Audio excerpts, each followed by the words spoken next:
Assalamualaikum warahmatullahi wabarakatuh. Pada pertemuan kali ini kita akan membahas garis singgung persekutuan dua lingkaran. Apa bedanya dengan materi di pertemuan sebelumnya? Di pertemuan sebelumnya, lingkarannya itu hanya ada satu. Kalau di pertemuan hari ini, garis singgung persekutuan dua lingkaran ini berarti nanti lingkarannya akan ada dua gitu ya. Oke, baik. Untuk materi yang pertama, kita akan membahas dulu kedudukan dua lingkaran dan garis singgungnya. Yang pertama ada lingkaran sepusat. Lingkaran sepusat ini berarti kedua lingkaran ini, baik lingkaran yang besar ataupun lingkaran yang kecil, berpusat di satu titik yang sama, yaitu di gambar ini di titik M. Ketika ada lingkaran yang sepusat, nah berarti di sini tidak memiliki garis singgung. Selanjutnya, ketika dua lingkaran saling bersinggungan di dalam. Di sini ada lingkaran besar berpusat di M dan lingkaran kecil berpusat di N.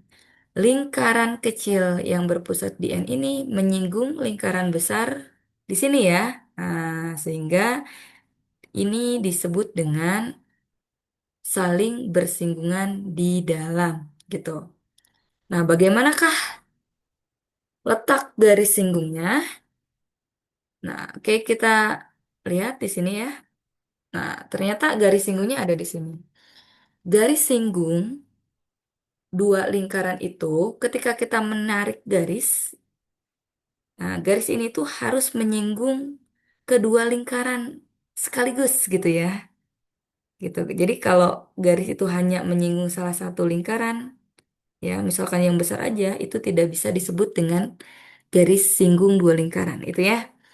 Oke, jadi ketika lingkarannya saling bersinggungan di dalam, memiliki satu garis singgung.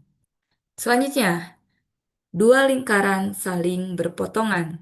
Ini gambarnya ya. Lingkaran yang besar berpusat di M dan lingkaran yang kecil berpusat di N. Ini saling berpotongan. Ini ya gambarnya nih, saling berpotongan di sini.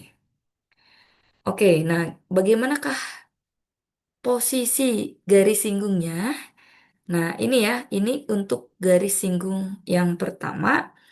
Oke, seperti yang kita tahu bahwa garis singgung untuk dua lingkaran itu ketika kita menarik garis, garis ini tuh harus sekaligus menyinggung lingkaran besar dan juga lingkaran yang kecil.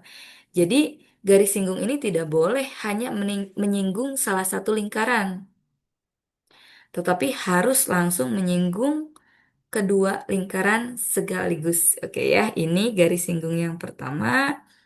Garis singgung yang kedua di sini letaknya. Nah, ini juga menyinggung kedua lingkaran sekaligus ya. Menyinggung lingkaran yang besar dan juga menyinggung lingkaran yang kecil. Oke, nah jadi ketika dua lingkaran saling berpotongan memiliki dua garis singgung. Lanjut, yang keempat, ketika dua lingkaran ini bersinggungan di luar. Oke, nah ini gambarnya ya. Ini lingkaran yang besar dan lingkaran yang kecil saling bersinggungan di luar di sini ya. Nah, menempel lingkarannya gitu ya. Bagaimanakah letak garis singgungnya? Oke, ini garis singgung yang pertama. Nah, garis singgung ini langsung menyinggung kedua lingkaran sekaligus ya. Nah, sehingga garis ini bisa disebut garis singgung. Ini garis singgung yang kedua. Ini garis singgung yang ketiga. Garis singgung yang ketiga juga menyinggung kedua lingkaran sekaligus ya. Sini. Nah, berarti ketika dua lingkaran bersinggungan di luar, memiliki tiga garis singgung. Selanjutnya, yang kelima, ketika dua lingkaran ini saling lepas. Saling lepas ini maksudnya lingkaran ini tuh tidak bersinggungan, tidak juga berpotongan, gitu ya. Bagaimanakah letak garis singgungnya? Oke, kita tarik satu garis singgung yang pertama. Nah, garis singgung, ini garis singgung yang pertama. Garis ini menyinggung lingkaran besar sekaligus lingkaran yang kecil. Oke, garis ini garis singgung yang kedua ya. Apakah ada lagi? Oke, kita lihat.